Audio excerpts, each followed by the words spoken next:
Ja tänään jälleen kerran painavaa Seagal-asiaa. Steven Seagal, tuo verenjanoisten sankari, Putinin sylikoira. Tänään puhutaan kahdesta Steven Seagal-elokuvasta. A Dangerous Man ja sitten A Good Man. Tämä on vuodelta 2009 tämä Good Man.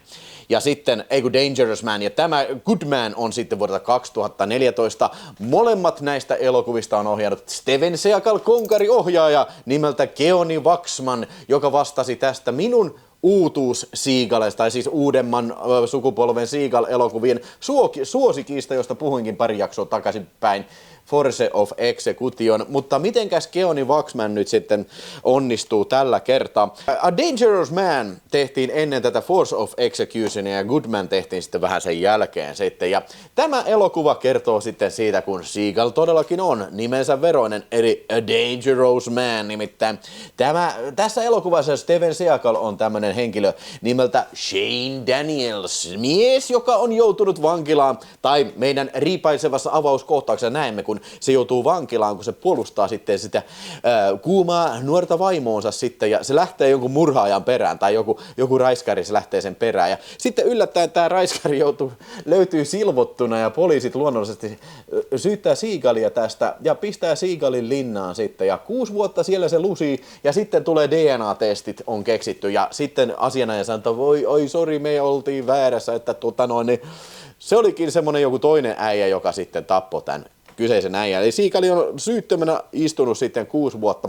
Hän saa valtiolta 300 tonnia korvauksia ja lähtee ryyppäämään kyllä. Se menee viinakauppaan heti ekana iltana.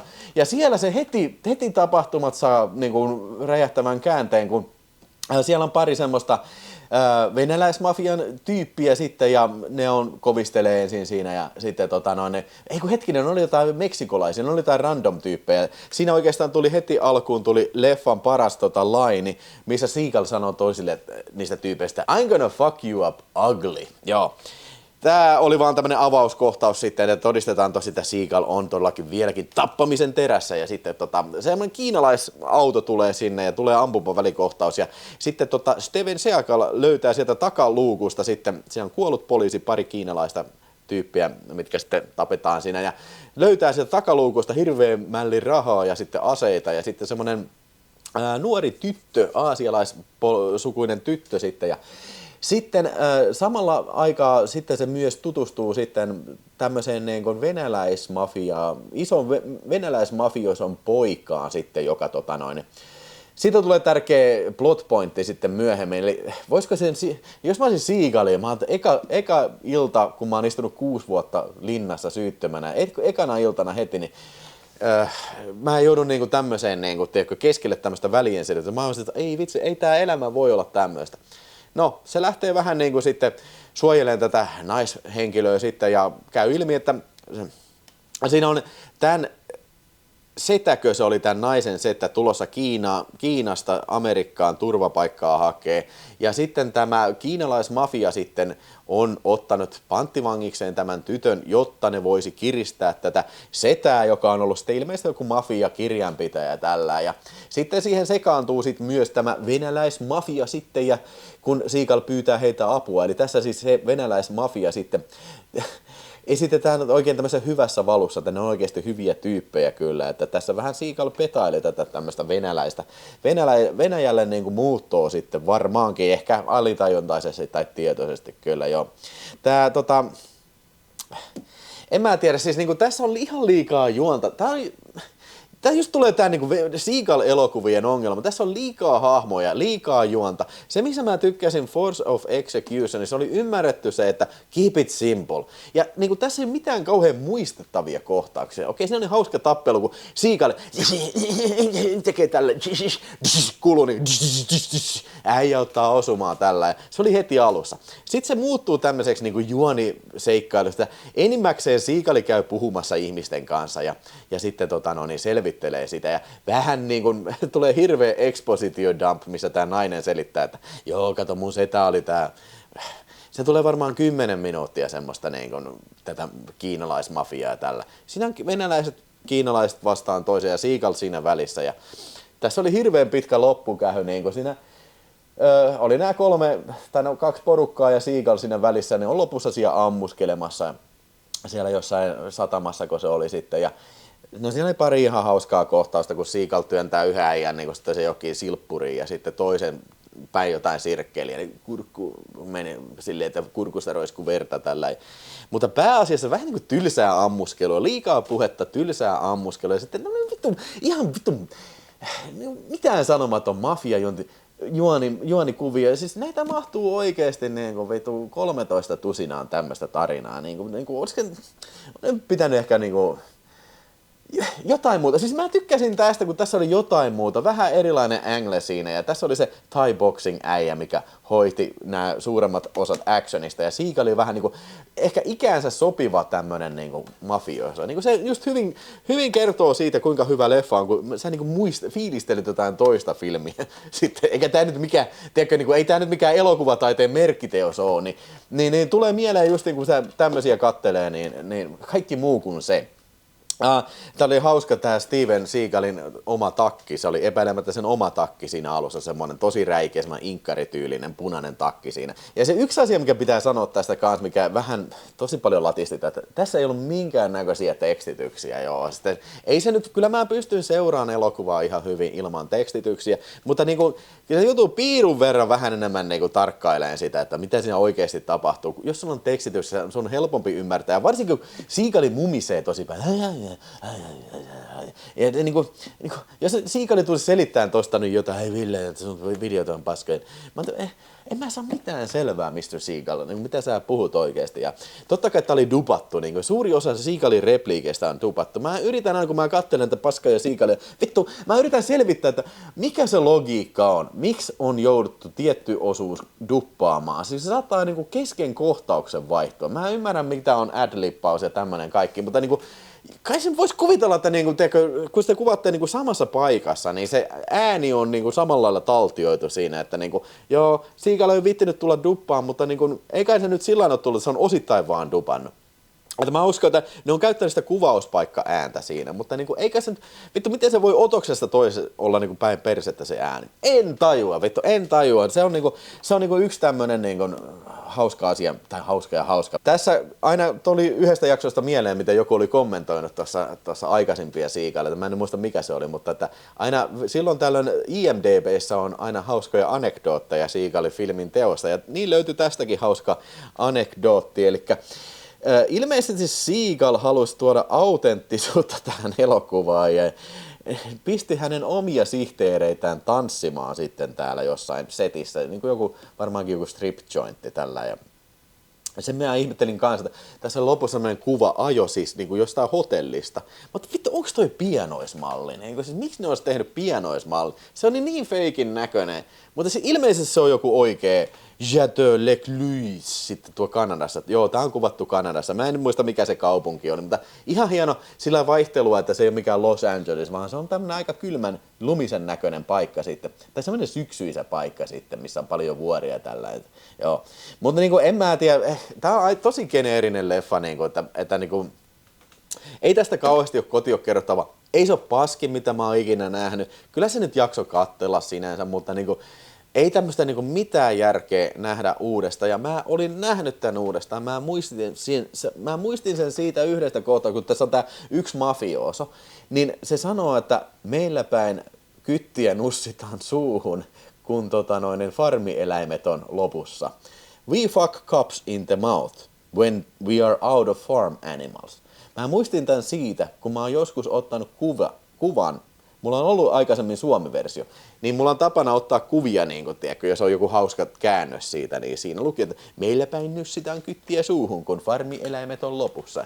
Absoluuttisesti mitään muistikuvia, muita ei ollut. Hei, mä annan Seagal-asteikolla 2,5 tähteä, oikealla asteikolla ihan absoluuttisesti maksimi 2 tähteä tälle vaaralliselle pojulle sitten jo. Sitten vuonna 2014 Seagal teki Keoni Waxmanin kanssa sitten elokuvan A Good Man. Mä ajattelin taas hauska tämmönen double feature. onko Goodman, ensin A Dangerous Man ja sitten Goodman. Kerro ihmeessä muuten kommenteissa ja paina tykkää, jos tykkäät Seagal syksystä ja jos olet nähnyt kyseiset elokuvat ja jos sulla tulee jotain sanottavaa neistä. Mutta Goodman on vittu melkein samanlainen idea tässä. Okei, tämän piti alun perin olla jatko-osa tälle paljon paremmalle leffalle Force of Execution. Keoni Waxman kirjoitteli sitä, mutta Seagal vaati siihen muutoksia, jotka teki siitä ihan erilaisen elokuvan sitten. Tää alkaa sottella ihan vitun paskalla CGI-helikopterireidauksella, kun Seagal on tietysti tämmönen Navy Seal-äijä, joku, ja se on niinku, niiden tiimiä on karsittu, niin joutuu 2 äijän kanssa vaan menee, tai Seagal ja toinen äijä joutuu menee sellaista tehtävää suorittamaan. Niin on tehtävä tappaa joku tyyppi ja asekauppias tällä. Sen yhteydessä sitten semmoinen nuori tyttö kuolee ja Seagal ottaa sitä vastuun. Ja sitten vuosia myöhemmin, 2 vuotta myöhemmin, se on Romaniassa sitten, ainakin siellä tämä on kuvattu, mä en tiedä sanottiinko sitä siinä, mä en muista sitä, mutta Romaniassa sitten se on tekeytyy talkkariksi semmoiseen kämppään, koska siellä on tämä asekauppias, joka on tullut tekemään bisnestä paikallisen yllätys venäläismafian kanssa, ja tämä asekauppias on kiinalaista alkuperä. Eli jälleen kerran meidän asetelma on tässä niinku kiinalaiset vastaan venäläiset, ja Seagal siinä välissä. Joo, Seagal on ovelasti tehnyt sillä, että se niinku viiltelee miakalla näitä kiinalaisen äijän tyyppejä, ja sitten heittää semmoisia suitsukkeita ja kirjoittaa kiinaksi siihen joku, tai japaniksi, mitä se nyt on, niin jonkun soteen viestin, että yrittää niinku uskotella, että tämä on niinku japanilaisten tekosia, sillä se on White Ghost nimellä, että niinku, joo, hän yrittää niinku saada niinku tauntata tätä kiinalaista tyyppiä sitten jo. Joo, ja Alexander on sen oikein nimi, eli tässäkin sitten Seagal hakee vähän tätä, että minä olen oikeasti venäläistä alkuperää tällä, fuck that shit. Mutta sitten tässä on semmoinen Sasha, jota esittää varmaankin jonkun sortin potkunyrkkeilyäijä kanssa, tämmöinen kuin Victor Webster, joka näyttelee amerikkalaista äijää, joka on sitten suorittamassa jotain isänsä vanhaa velkaa siellä venäläisten mafioisojen parissa. Ja kun se velka on maksettu, hän poistuu sitten paikalta ja hänellä on sisko. Ja ilmeisesti se pieni tyttö on kanssa niin kuin sisko. Se ei ollut mun mielestä sen mutsi. Siis mä luulin ensin, että se on mutsi, mutta ei siis varmaan ollutkaan, koska lopussa, no mä palaan siihen sitten. Se on oikeasti good man. Se on amerikkalainen, se on tietysti good man. Ja kuten Seagalikin, se on oikeasti good man. No sitten tässä on taas tämmöinen tyypillinen, tosi epäkiinnostava gangsteri yhteenotto tällä. Ja se on se toinen, se mafioson sisko, amerikkalaisen sisko on se joku baby, joka on töissä siellä mafiosoisen baarissa, ja totta kai niillä tulee vähän sutinaa siinä. Mä voin käsin kosketella sen kemian, mikä heidän välillä on. Ei todellakaan, ei niinku yhtä. Ja siis mä hohhoijattelen siinä niinku koko elokuva, että kuinka se, päästäisiin nyt siihen loppuun. Sitten se on vielä tämmönen kyttäkaksikko, joka selvittelee, niin poliisit selvittävät. Sekin on myös semmoinen vitu klisee, mutta vittu nähty niin vittu monta kertaa, niin kuin, miksi aina vittu poliisit selvittää ja mafiosot taistelee? Se on nähty niin monta vittu kertaa, satana. Ei voi vittu, montako näitä pitää vielä katsoa? Sitten Seagalilla on tietysti nahkatakki ja sitten semmoinen cool tämmöinen suuympärysparta sitten, ja se on selvästi huomattavissa tässä, että Seagal on huomattavasti pulskemmassa kunnassa, kun se oli tässä Dangerous Manissa, että se 5 vuotta tässä välissä on kyllä niin kuin Seagalilla ilmeisesti vähän McDonald's maistunut, koska sehän on tunnetusti Seagal ilmeisesti oli kova mäkkärissä kävijä kyllä, ja tässä sanon, että mä IMDb:stä löysin tiedon siitä. Näihin kannattaa aina vähän suhtautua varauksella. Nämä ei aina välttämättä pidä paikkaansa, mutta luki siellä IMDb:ssä, että joitain kohtausten kuvasuhdetta on vaihdettu silleen, että Seagal näyttää kapeammalta siinä. Että se on pulska kyllä. Mä en huomannut tämmöistä kuvasuhteen vaihdosta, mutta se on ihan hauska juttu. Mutta sen mä huomasin, että kyllä Seagalilla alkaa vähän elopainoa olemaan tässä elokuvassa sitten kyllä paljon enemmän kuin aikaisemmin kyllä. Ihan yhtä geneerinen kuin toi A Good Man, mutta tässä oli muutama hauska juttu. Tässä oli yksi ehkä käsittämättömistä repliikeistä ever, jopa Seagal-asteikossa. Okei, mä sanon sen nyt teille ja sit saatte nähdä sen itse Seagalin tulkitsema. I will snatch every motherfucker birthday. Well, I'm sorry to hear that. Cause now I will snatch every motherfucker birthday. Okei, mitä toi tarkoittaa? I will snatch every motherfucker birthday. Mitä se tarkoittaa? Siis minä nappaan jokaisen kusipään syntymäpäivän, vai miten se oli käännetty siinä tekstitysti? Okei, mä tajuan sen pointin, että okei, mä menen nappaan, nämä jätkät ei enää näe seuraavaa syntymäpäivää, mutta kuka tollain sanoo niitä? Miksi et samalla okei, I will snatch every motherfucker Christmas. I will snatch every motherfucker New Year's Eve.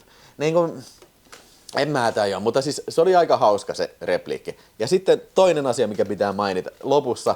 Ihan out of the fucking blue, kaikki on tapettu tietysti. Steven Seagal on siinä, no niin, mä jään eläkkeelle nyt. Ja se muija, se nuori söpötypy, mikä on varmasti enemmän kuin puolet nuorempi kuin Steven Seagal, niin se sanoo, okei, sä varmaan tarvit seuraa. Sitten se heiluttaa sille tytölle, pikkutyttö, mikä oli kidnappattu tässä. Sekin on ihan paskaa. Niin kuin joku lapsi prostituoitu rinki haluaa nimenomaan tämän tytön. Siinä mun mielestä ei ollut mitään muuta pointtia. Ei vittu. Siis, ja mä oikeasti keskityin tähän, mutta niin kuin, vittu, ei se aina niin helppoa. Varsinkin kun mä katselin nämä ihan oikeasti peräkana. Niin, mutta nuori typykkä jää Seagalin kanssa eläkkeelle, ne menee se kämppään, vilkuttaa sitä parvekkeita ja sitten se alkaa riisua ja tissit näkyy ja se alkaa vetää lapdancea herra tuottaja Seagalin sylissä ja Seagal se lopputeksti. Brilliant. Tää oli ihan spot on, piste impact. Just tätä mä tarkoitan, että siis tässä ei ole kauheasti mitään muistettavaa, mutta tässä oli nämä Snatch Every Motherfucker Birthday ja sitten tämä loppukohta. Nämä oli semmoinen, mikä mä varmaan muistan ehkä jopa parinkin päivän päästä vielä. Mutta muuten aivan turhia elokuvia, ihan tämmöistä videohylly tämmöistä täytettä. Nämä on ollut just, mutta nämä on tuotteita, jotka elää just sen pari kuukautta ja sitten ne unohdetaan. Paitsi sitten on tämmöisiä idioitteja niin kuin mä, jotka puhuu niistä YouTubessa. Mutta joo, A Dangerous Manille 2,5 tähteä Seagal-asteikolla, piste pois normaaliolosuhteista. Ja myös Goodmanille annetaan sille kanssa saman verran. Ihan täsmälleen samat kriteerit. I will snatch every motherfucking birthday. That's it. Sellaista tällä kertaa. Moi!